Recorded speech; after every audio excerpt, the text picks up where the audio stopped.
Welcome, everyone. I am Emily Zayden. I am the director of the Craft in America Center in Los Angeles. Thank you all for joining us today for the latest installment of our Reading Craft series. We are so happy to have with us today Ezra Shales, professor of art history at Massachusetts College of Art and Design. Ezra is going to be talking today about his book, Pictures of American Life, Art Within Reach. We're so thrilled to get this insider look at the content of what you put together. The topics are so groundbreaking, I think, and there's going to be a lot to discuss. After Ezra finishes sharing his presentation, we'll open up for questions and conversation. And also feel free to type any questions into the chat that Ezra can address after he finishes presenting. With that, thank you so much for being with us today and excited to hear more. Well, thank you for having me. Hi, everyone out there. And Today, I will be presenting my book, which is all about touching things, and so I'll be touching things, some of the things behind me. But ideally, I'd be passing this out to you, and you'd have a similar kind of experience. Um, I'll start with the subtitle of my book, but I look forward to questions and comments and uh, yeah. Uh, the subtitle is Art Within Reach, and that's really kind of runs counter to most of what we think about when we're told or taught art. Most of us go into a museum and the signs are quite prominent. Do not touch, hands with the red slash sign. So art within reach is a paradox or a contradiction for many people. Um, uh, Both religions and museums suggest to touch things in some ways defiles them or brings them down to the everyday level. And that is one way that people view altar paintings in general.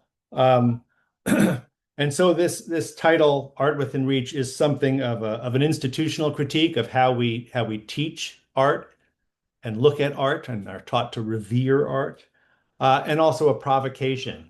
Um, in many ways, what I'm doing here is opening up my cupboard and saying, you can go home and open up your cupboard and you can kind of find art history there, in terms of things which are within reach, things which you revere, in everyday things that you might use and connect to in terms of a sensual way, a spiritual way, a familial kind of inheritance sort of way.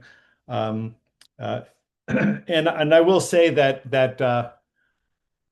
the book began in I wrote this, started a long time ago almost 15 years ago, and it was a book about communal drinking vessels. Uh, um, and then COVID happened, and people didn't really want to share communal drinking vessels. So um, you have to change your tact with the breeze, and I moved towards the pitcher, and towards this notion of the pitcher because it is a communal, collective drinking device. I might not be able to get anyone to actually pass a vessel and share it anymore in our germophobic era, but but I think that the shape of the pitcher, and when you go into a room and you see the portion size of a pitcher, that it's more than an individual portion. It is for a collective feast. It is for a collective gathering.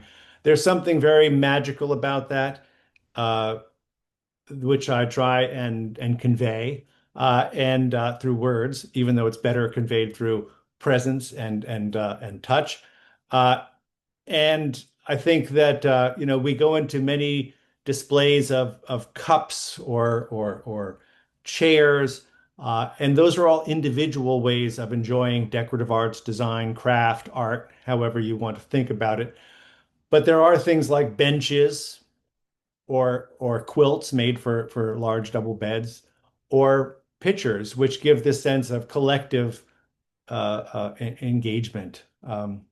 So uh, the book is about art within reach, putting these vessels within reach, um, and it is not in some ways a kind of a traditional art history book. Art history is usually written in regards to other art history, and I kind of think of this as art history that's about everyday life, getting you to look into your own cupboard. Um, so let's look at some pictures, and then we will have some conversation too.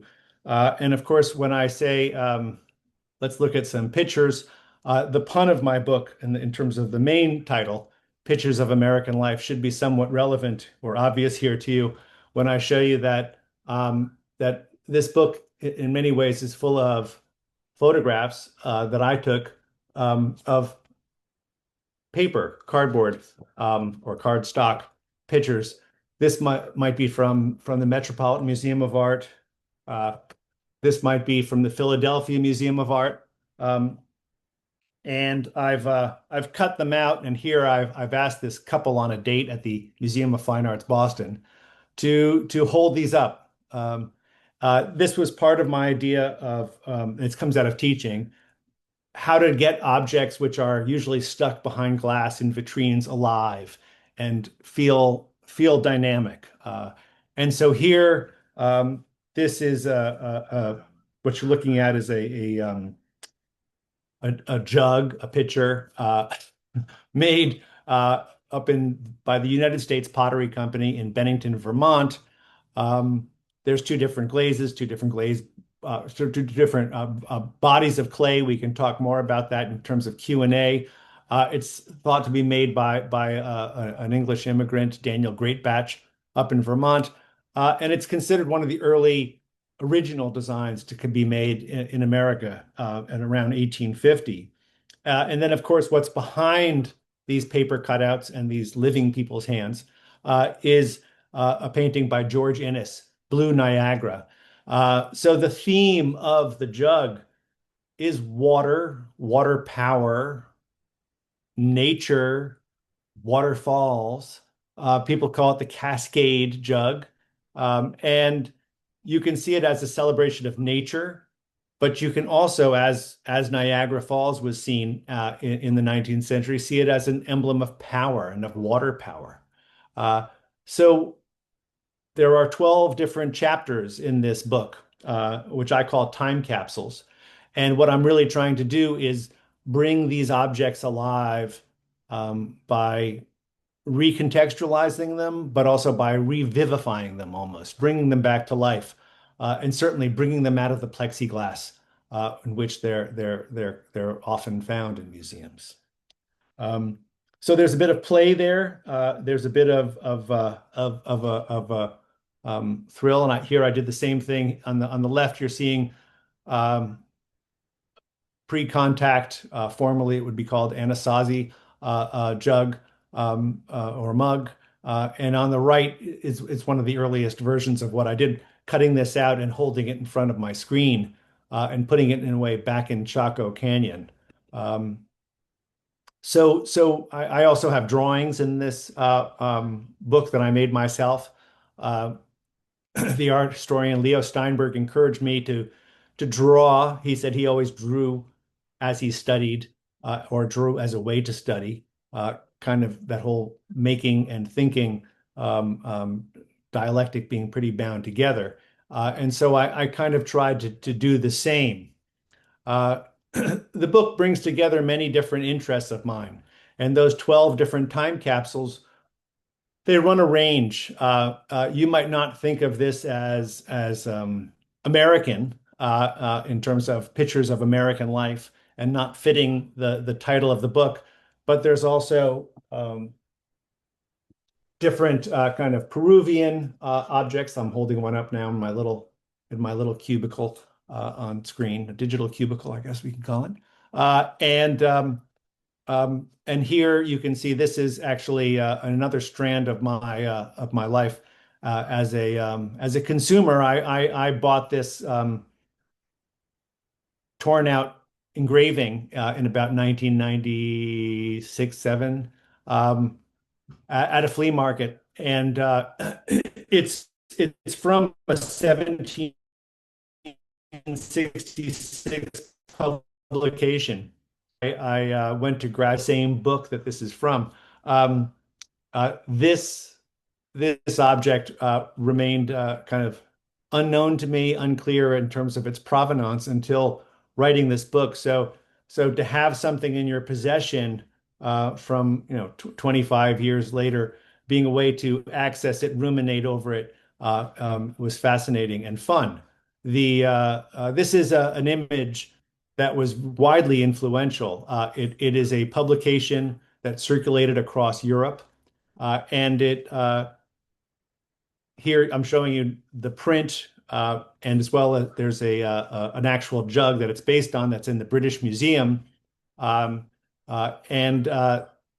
it's got these drawn elements that are so careful. This is a blueprint for a picture.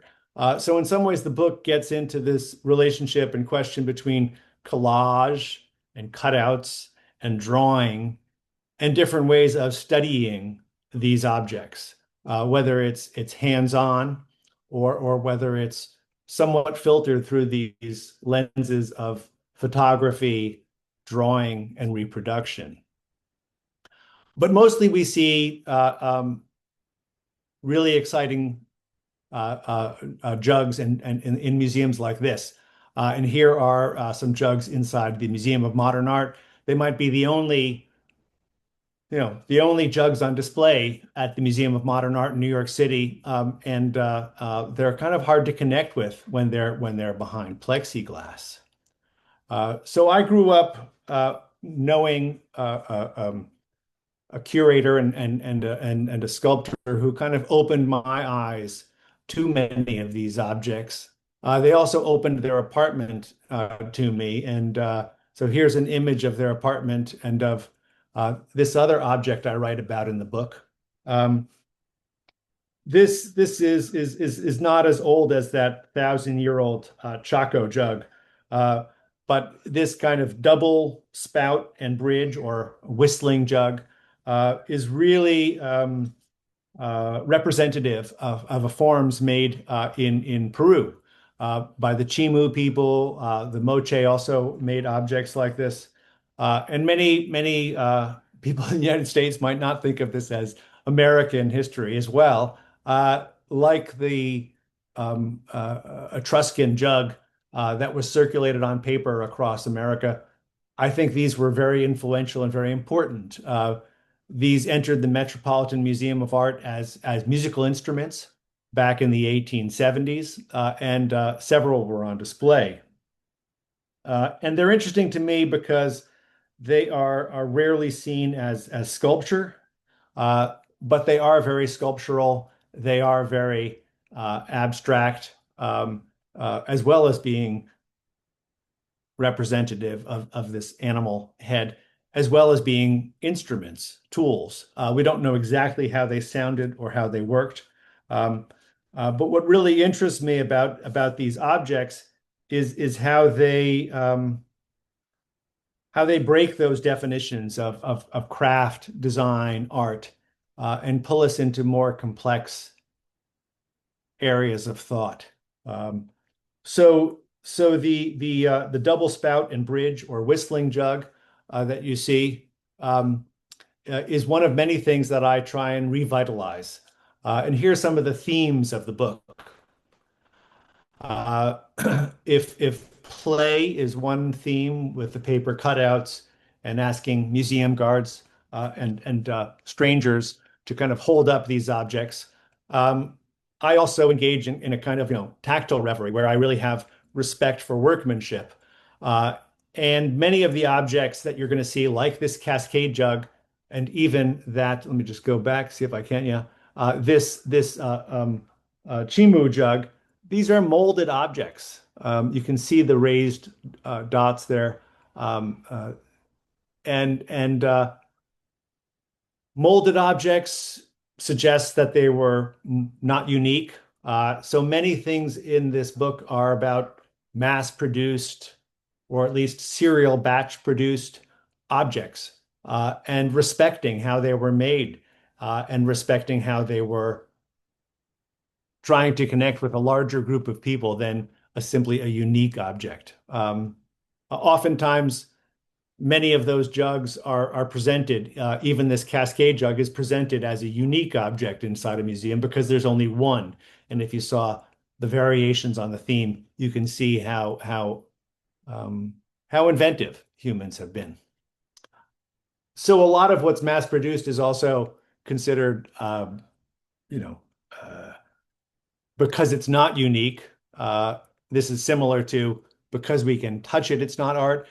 Because it's not unique, it's not art in many people's eyes. And that's not true for me.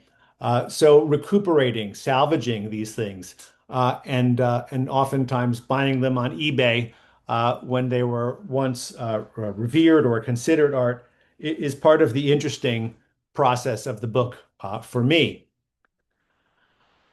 Uh, these objects also can be seen as emblems of order and disorder. So the Cascade jug can suggest nature to you today.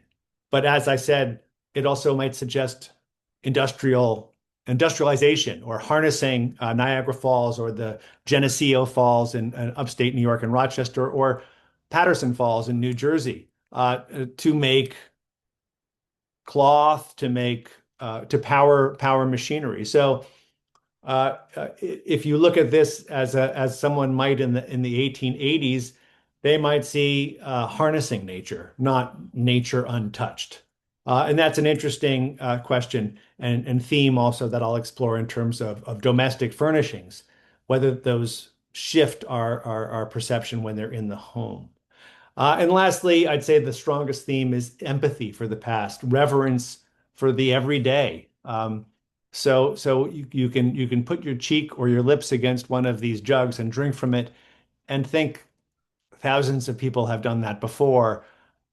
Maybe drinking from an old vessel is connecting with the past. For some people, it might seem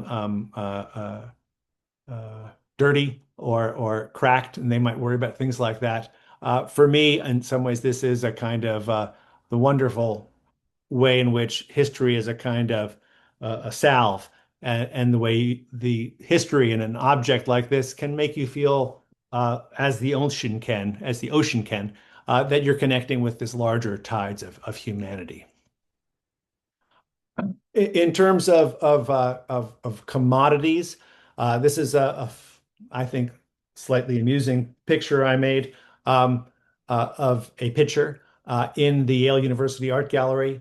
Hiram Powers was a Vermont-born sculptor who ended up in Rome making America's first internationally famous sculpture, the Greek slave, a statue carved in marble by some hired craftspeople in Rome. Yale has one of the six versions of this Greek slave, and they have the a jug that is actually the only known jug that is a molded creamware jug. It might have been made in England, it probably was made in America. It's got this lovely splattered Rockingham glaze on it, which tobacco cuspidors and lots of um, tea, not kettles. You get the idea. Tea. Oh my gosh. Anyway, but spotted and mottled so that you won't see stains of tobacco or coffee or tea. Um, uh, but it's kind of amazing that this object becomes a commodity, becomes mass produced on some level, six versions going around, as well as smaller statues, Parian ceramics, molded versions of it, lots of miniatures of this work of art. Uh, and again, this is one of the themes of art history. In art history, most of us go into a room and or look at a book and look at things in Europe far away, or in Africa, or in anywhere else in the world. Um, and this suggests in some ways that touching these objects and reaching for something closer at hand is just as valid, right? Art history has been looking at reproductions and copies and slides for time immemorial. So why do we have this hang up about original versus reproduction? And there you can also see a tobacco container that's not in the Yale University art collection, but it could be one day. So in many ways, as this Pogo cartoon suggests, uh, um, we have these class distinctions in art history, and often art history is really a story about taste. And often I feel like I am presenting middle class objects to people and saying, "This too is your culture." But often I think that I hear in my head or see in the eyes of my audience someone saying, "Begone, churl, off with your parasitical proletarian vulgarities." I like this cartoon, of course, because it puts the person saying that they're holding a jug. Um, in terms of jugs we do revere, over the past 25 years, the objects like this pitcher have escalated in value because they are so rich and so full of history. And it's, rightly so, the work of Dave Drake, former an enslaved potter in South Carolina. Um, was once unknown for most of the 20th century or unacknowledged. And only at the end of the 20th century was his work recaptured as a kind of valuable talisman. To be fair, probably very few people ever saw these because they were storage jars. They were not in the front parlors of houses. They were in the back rooms of houses. So they weren't displayed the way some of like the Greek slave picture might have been.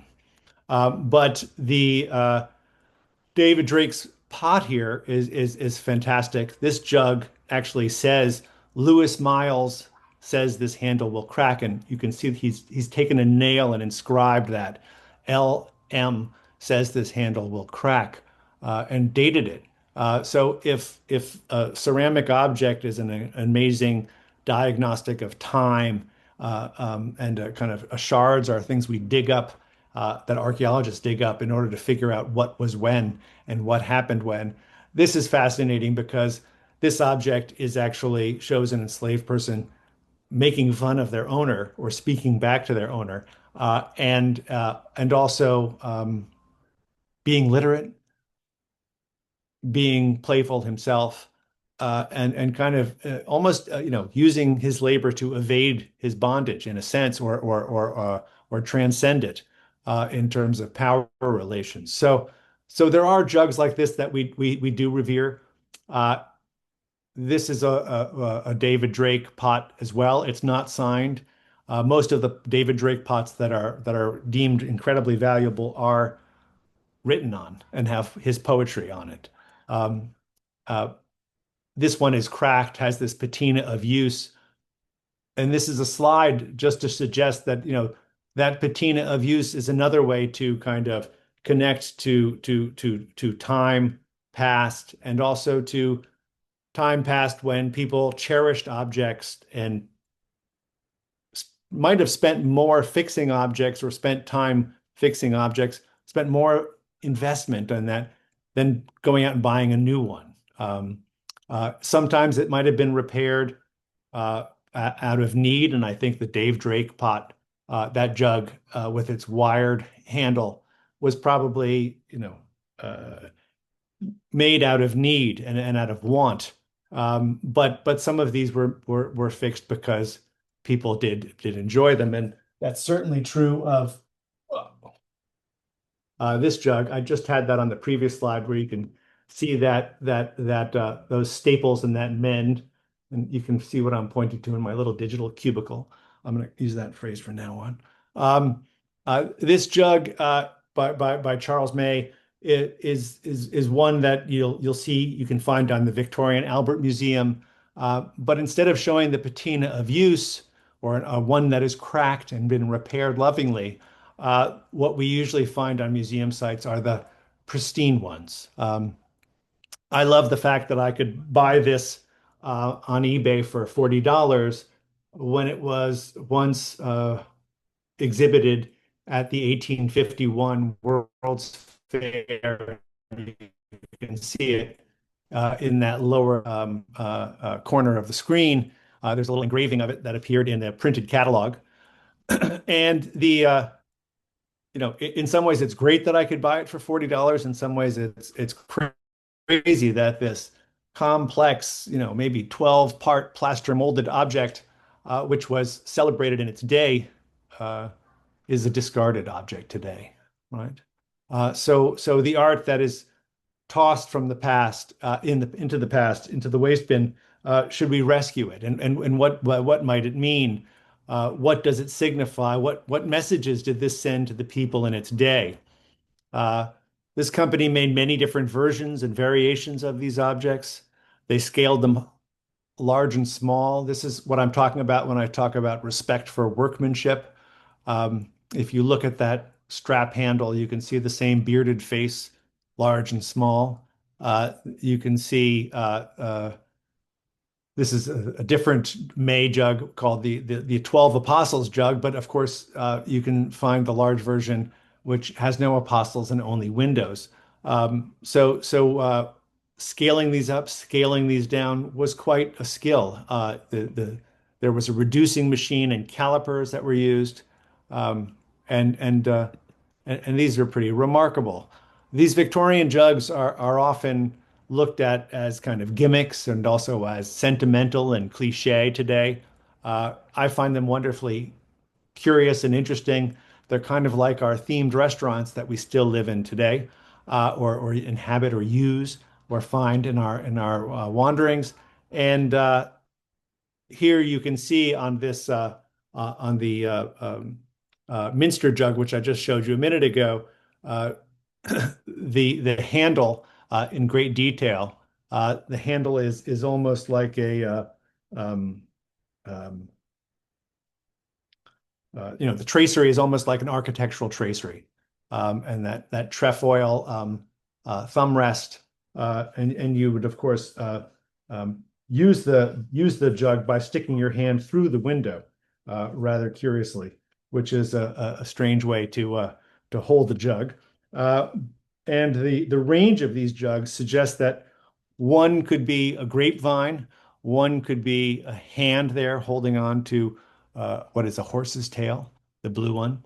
And all of these jugs were described in the art journals of the day, because they were patented, they were registered as technological objects and also as artistic achievements. So often they took engravings, translated them into form, three-dimensional form, and often they were marked as published or actually registered. Uh, so the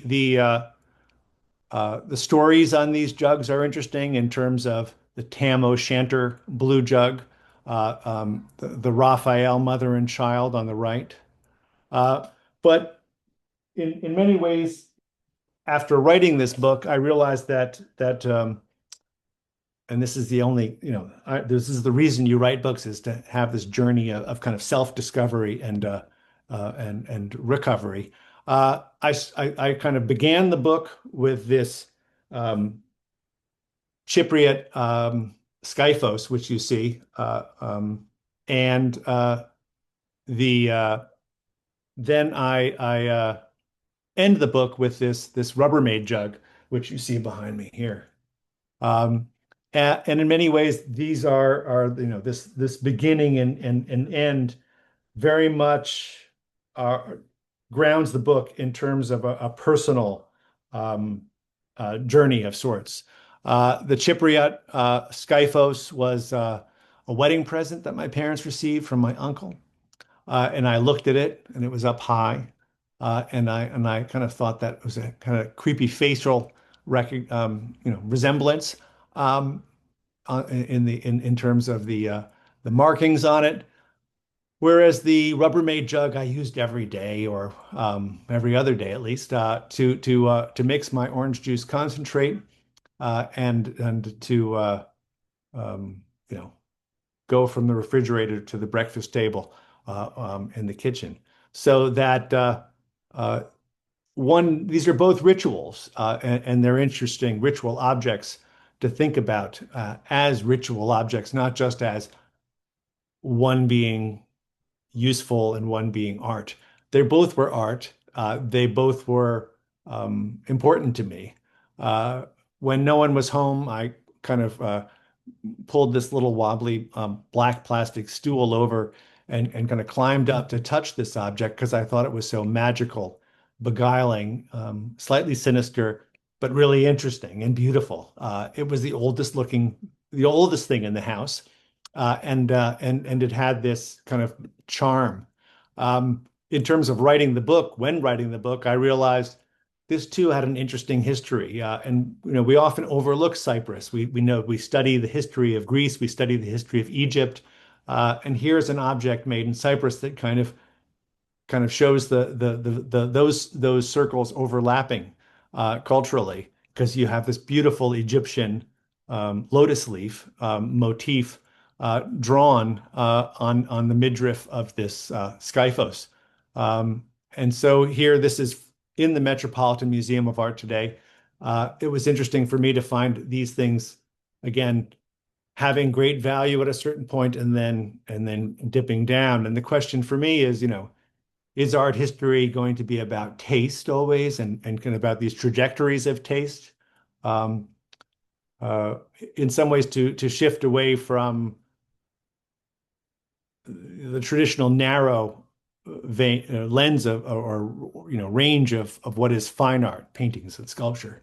Um, Here, drinking vessels give us an avenue into a broader range of human experience, a broader sense of time, right?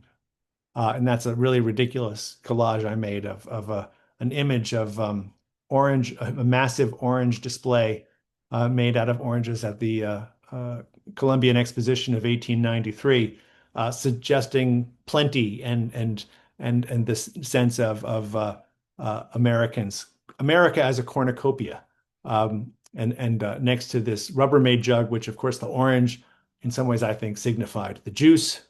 Um, Recovering the history of that Rubbermaid object was fun. It too is a patented object.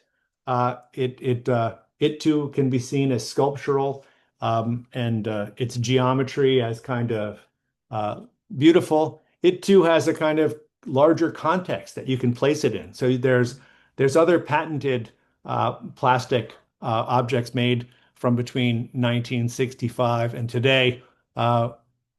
In which to locate the straining top lid, um, and locate it. Um, and I might skip these now, but one of these is made by a much more famous industrial designer, Christopher Dresser. It is in many museums. And then the other piece of pottery is a jug made in Clifton, New Jersey. One is evoking the Roman Samian ware, and you can see this Roman inspired object behind me. And the other is looking to Native American history. And I think that using vessels as ways to evoke the past is something self-consciously to try and connect with different histories is a fascinating way that humans have. It's a fascinating theme and a recurrent theme that I do in the book, and then the objects do as well. So here you see an ethnographic report that this object was inspired by. So again, an actual mass-produced jug inspired by a two-dimensional representation. And at the time, these jugs were written about as being exact reproductions of Aboriginal pottery, but of course they're not today. I thought I had a funny prop here, and here it is. Um, One of the most fun in terms of objects to recover and rediscover was this Daniel O'Connell jug. And it looks back at me, and I looked back at it for a long time before I wrote about it. And It's in the Yale University of Art Gallery, and I'm appreciative of John Stewart Gordon, the curator, for actually thinking my image taking and image games were not heretical of the original objects or didn't break them. There is John holding the jug in storage. This Daniel O'Connell jug was a fun to discover because I don't know how many people in the audience know who Daniel O'Connell was, but he was called the Great Liberator of Ireland. He was considered to be the man who might uh, uh, pull Ireland out of its um, uh, subservient role to England. England had kind of taken over Ireland in the 18th century, and O'Connell was elected to Parliament, and they had to break the rules of that an Irishman could be a member of Parliament for him. So O'Connell held these monster meetings in Ireland, rousing political speeches given to tens of thousands of people on just without megaphones, without without audio enhancement, as we might call it today, on public hillocks like the Hill of Tara. Um, and O'Connell is incredible because he uh, uh, could make these great pronouncements. I am the friend of liberty in every clime, class, and color. My sympathy with distress is not confined within the narrow bounds of my own green island. So wrote O'Connell to the Irish in America, saying, "You must support the abolitionist movement." And O'Connell was an interesting discovery for me because I didn't know his history. This man who was once so recognizable that Queen Victoria said, "Oh," after meeting him for the first time, she said, "Oh, he has a nice little kind face," and he looks just like his caricatures, which I've seen of him. So this was once an everyday face. That was a celebrity face that was known every day to everyone, and it was fun for me to reconnect with such histories and kind of find the very many different incarnations of Daniel O'Connell that are out there. So once again, these are my themes. We can talk about themes. We can talk about individual objects. Um, I'm always happy to bring my dog and pony show and repeat this for other audiences anywhere who want to actually touch the objects.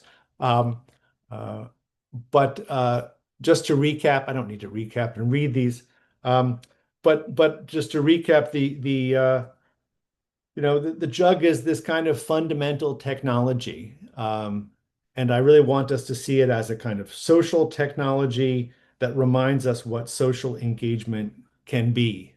Um, uh, uh, and what participation is. We go to houses and we expect the refrigerator to be loaded with Diet Pepsi for Johnny and I don't know, Pepsi for Sam, and Ian likes Coke. But it, in previous eras, the whole idea of sharing a common drink was that kind of collective bond of sociability. Um, so these everyday domestic furnishings can provide a kind of a connection to the past. They can connect us to our own past and ways to discover and remember our own childhood homes. Um, um, yeah, so kind of physicalizing all of these interesting emotional ideas as well as disparate objects we might have in our home. So the book is again, it's not a theoretical art history book. It's an activity book in a sense. It ends with this image, cut it out, suggesting you too could make your own paper cutouts. You too could connect with your own cupboard and get it to mean different things. So I look forward to questions. Um, and I thank you. And I'll open the floor up. I think we're doing okay on time. Yeah. Yes, perfect. Yes, exactly. Thank you so much, Ezra. That was a fantastic overview of a really dense and thoughtful publication. I wanted to start. Anyone is welcome to type questions in the chat. I see we're starting to get a few there. I just wanted to start with a question as far as behind the scenes, because your photography, this concept is so key to the book. But do you have any stories about how you staged these? What your thoughts? How you got about creating all of these images, and then I imagine there's probably some funny stories in the mix. You mentioned the Met, that image with a couple, but whose hands are represented and or how you actually were able to take these images. Yes. Yeah. I mean, there are funny stories. In some ways, the book is something was something of an experience to make. Uh, Sometimes I have to thank my family. They persevered with me. Some of the hands are my family members. Some students, some colleagues, and then some strangers. And That depended on where I was and who I was with. And I did love, I absolutely loved it when museum guards felt like they were participating in playfulness, and kind of um, and also being treated as a kind of as colleagues, I guess. So that was wonderful to me. Uh, some museum guards are more persnickety, and sometimes managers came down and said, "You can't do this" to their employees, unfortunately. But but but it was a lot of fun to do it. And I will say though, the book, the writing came after or with the image making and collaging and drawing, um, instead of being made afterwards to illustrate the idea. They are the idea in a sense. You can flip through the book and get the idea, I think. Um, yeah. Yeah, thank you for your question. Yeah. I hope that answers it somewhat. That's great. I'll start. Carrie Quick asks, first of all, in recent years, we've seen objects and practices traditionally categorized as craft, increasingly embraced by the fine art world, appearing, sorry, um, biennials, etc. What do you think is gained and what is lost when these works are relabeled as art rather than craft? I would add design to that as well. What do you hope will happen by arguing these pictures are art? I mean, I think that in different cultures we use different words, and the words in our culture we have mega trends, where these words rise and fall in terms of value.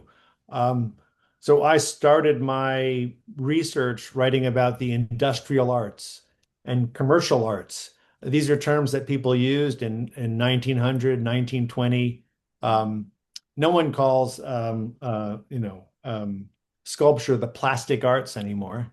Um, so there are all these terms which have been abandoned, which are lovely, and kind of an eye-opening. I would argue that for all of contemporary arts, infatuation, perhaps recent infatuation with ceramic and textile, um, that in many ways, functional objects are still totally mistreated, or demeaned or considered, beneath the kind of the honorific of art. So I think I'm honoring the everyday more than I think I'm actually calling craft or design art. Um, I think but these are arguments that people have continually. We all have our own baggage on our own kind of histories and kind of trajectories of, what we appreciated first or what we learned to love first. and in some ways, um, I would say I might have it all backwards in terms of my personal story. I was taught to revere contemporary art, and then only slowly like appreciated the complexities of real qualities of craftsperson, workmanship, craftsmanship, whatever we want to call it. Um, uh, but I would say that there are many craftspeople who don't appreciate anonymous objects too. So we have a lot more to appreciate and a lot of contempt to shed in our in our lives. You know, yeah. So I don't know if that answers the question entirely, maybe. Yeah, It's but thank. yeah, a complicated question, obviously. Yeah. So, yeah. And really what you're doing, I think, is a new application or new approach to material culture as well, which maybe brings a lot of these categories all together without some of these hierarchies. But Yeah, I would say, I mean, like, and even, I mean, I would say, I said it at the beginning,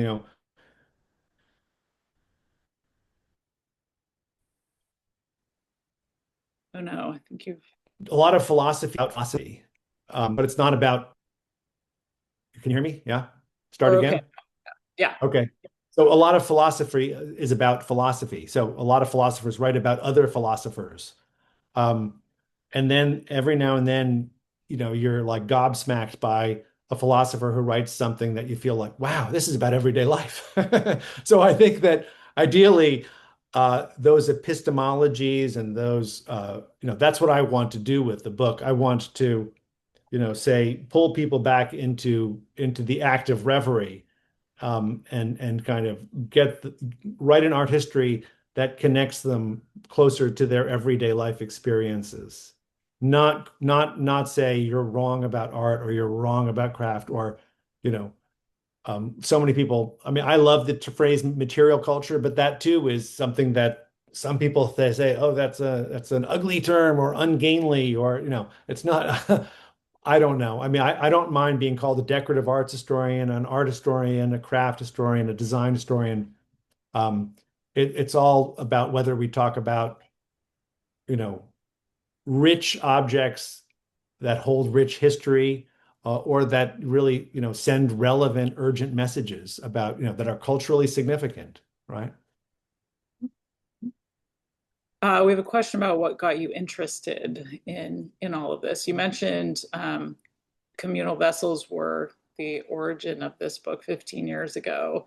Can you talk a little bit more about that? And even uh, it does seem like there's a lot of applications to other object types with Yeah, what you. yeah. And I mean, I think that this isn't a book just for potters, let's say, or, I think I could have written a book about benches in a sense, or shawls, pants. I mean, there are many ways you could write And such a book. ants are less Yeah. communal. So, um, but people do relate to like a pair of dungarees of Levi's in some in deep way. Um, I mean, you've got James Dean's and Marilyn Monroe's are considered icons of American culture. Um, and we have this idea of a work ethic being bound into. Um, so, I mean, in some ways, maybe a more personal way to kind of explain this is that I was rummaging through an old desk of papers, and I came across a letter I received from the M&M Mars Company back when I was 12. I wrote to the M&M company asking them how they coated M&Ms so evenly and perfectly because I consider them beautiful objects and to be glazed in a certain way with beautiful colors and to be painted.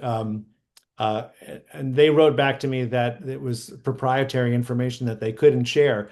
But I think that kind of like engagement with tactile objects is something that goes, that's who I am in terms of a design, art, craft historian, um, I encounter these things, I touch these things, whether it's at IKEA or at an antique stall, and then I think, let's write about these things that I've touched, and those are the things that excite me to write about.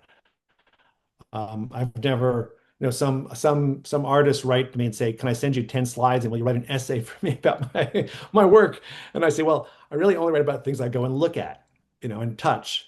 And I think and for me, I need that kind of direct engagement with with the material world. I can't imagine writing from JPEGs, digital images. Yeah. And we've had some comments just in support of your approach to touch and advocacy for that.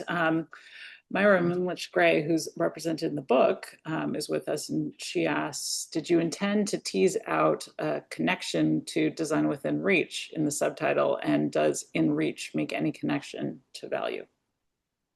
Yeah, I think I did have that pun in mind. Art within reach is design, which is I mean, for most of us, design within reach is design just out of reach. It's a little too expensive.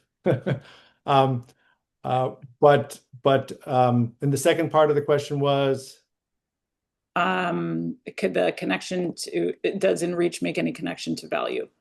yeah, yeah, and I think I don't know if Myra was out there, but I think that the fact that we can touch most things devalues them in our society. And that's a kind of paradox. I think that answers the question, but maybe I'm not hearing it right. But I think that you know, we should value the things we can touch, and therefore, by making art history, within our own personal cupboard, we might move away from thinking about being so worshipful of JPEGs of things that are far away that we haven't walked into. Um, uh, it's not as crazy as it sounds, right? I mean, it's almost more crazy to kind of to 80% of the things um, be objects that are so obscure or hard to get to. Yeah. Yeah, well, but arguably, there are many objects in the book that are not really that accessible to most of us. Like what? In my book? Well, yeah, I mean, not all of us have classical antiquities in our homes. Um, Yeah, but yeah, I mean that's so I mean like this is something that this I guess this is what you're referring to, the Skyphos. Yes and no. I mean, I think that like I think that there are like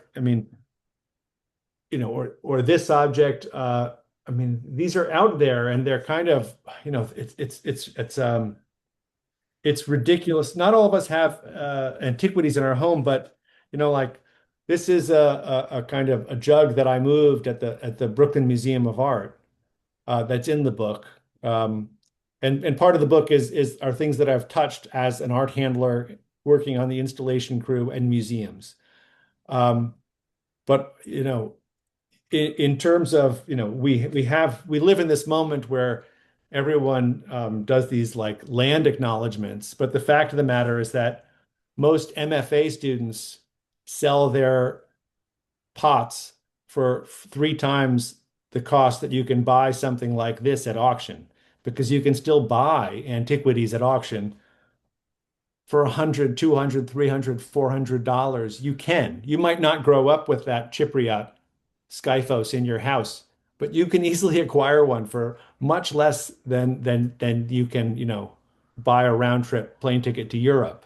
So it's all about priorities and values and more than I think taste. But I mean, that's my personal experiences where I started with, yeah, I mean, I'm very lucky, I think, to have this experience growing up where I did with the people growing up in New York City in the 1970s was very rich in terms of material resources and access. But that's why I'm sharing it in the book. so everyone can have it, you know? Yeah. A question about from Monica McKenna about any objects, pictures that didn't make it into the book that um, you could share. Sure. I had something sitting around my house. Uh, I'll get up in a little bit.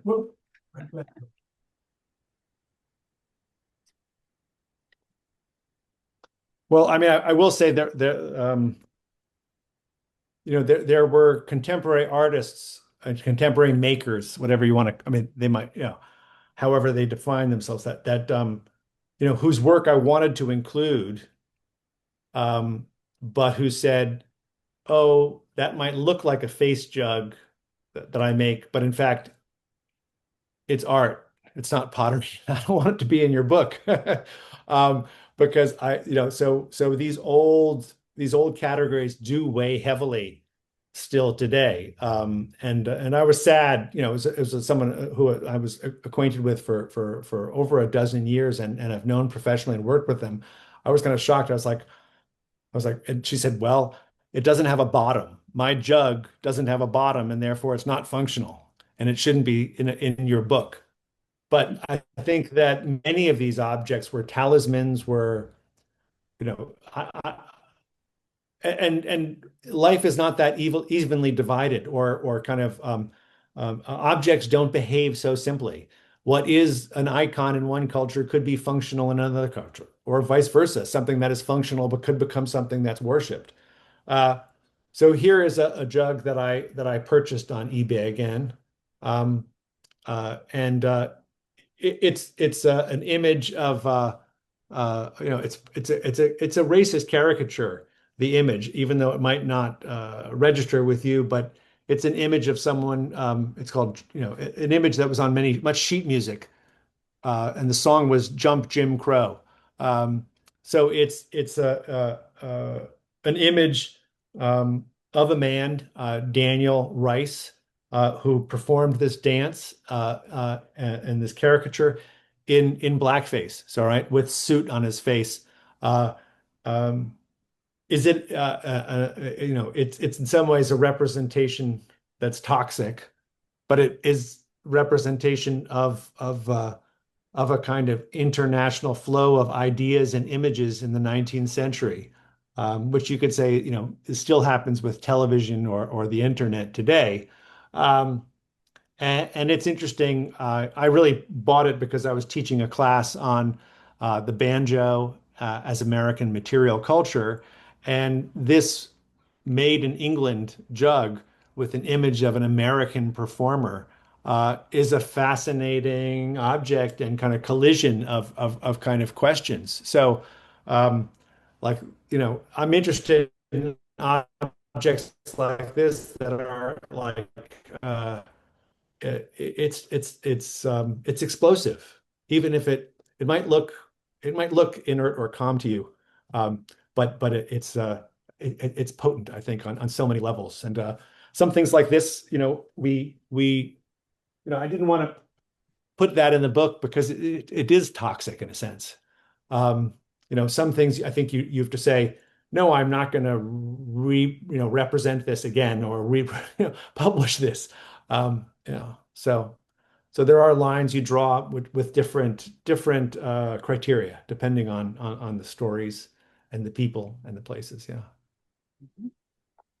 We have a last question. Actually, Rachel Gottlieb read my mind in terms of the verbiage between jug and pitcher. And I was wondering this as well, or pot, or jar. And then you delve a little bit into cups. How do you distinguish Yeah. Yeah. vessels? So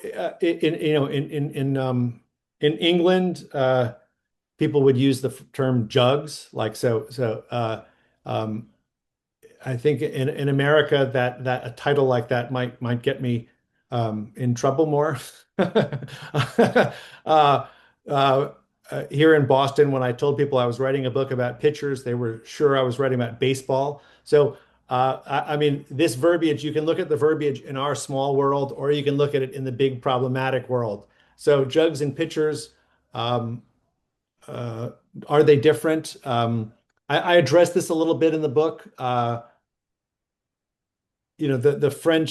French word, for carafe. Where's a carafe and what's a beaker? I mean, bichet is pitcher. But we use the term beaker, and we would never think of drinking out of a beaker at our table. Um, Although I have seen, then again, those hard and fast rules are broken. I've seen this used at the dining room table and at the flower stall, right? So this IKEA jug, can be a child's play hat. So when is it a pitcher and when is it a jug for the child? I don't know. uh, I think that more importantly for me, I mean, there are certain art historians who focus on these differences and distinctions. Um, but to me, to question those distinctions of jug, pitcher, beaker, carafe, it's almost like, is it art? Is it design? Is it craft? Uh, it doesn't necessarily spark the next conversation we have to have, which is, should we talk about it? Is it important? Is it enduring? Is it problematic still? Is it unsettling in a curious way? Those are the questions that I really think we have to ask, or that are urgent to ask. Yeah, Perfect. Well, thank you. We my pleasure. hour. This is incredible. Everybody has so much to delve into through the pages of this book. And I hope this will lead to future explorations. Is that, I suppose, as we close, any thoughts of next book? I mean, I really do think it's a model potentially for looking at all kinds of object typologies. Um, but you might close this chapter, no pun intended, with this book. Um, Um, no, I mean, I think you do kind of write things out of your system to some degree, and but I'm still going to be teaching these objects. I am working on a basketry exhibition that's going to open in 2029 at the Museum of Arts and Design, and uh, and also I'm trying to revise a book about John McQueen. Do we want to call him an artist, basket maker, sculptor? We can figure that out together. Uh, so so uh, uh, so those are two projects I'm working on. But those questions of if anyone thinks that craft is stepped upon, go look at the history of basketry for like a victim of modern capitalism that's gone, and also that's been mistreated by art critics, by art institutions and art academies. Find me an art academy that lets you major in basketry, and I'll give you $10. Yeah. Solid points. Absolutely.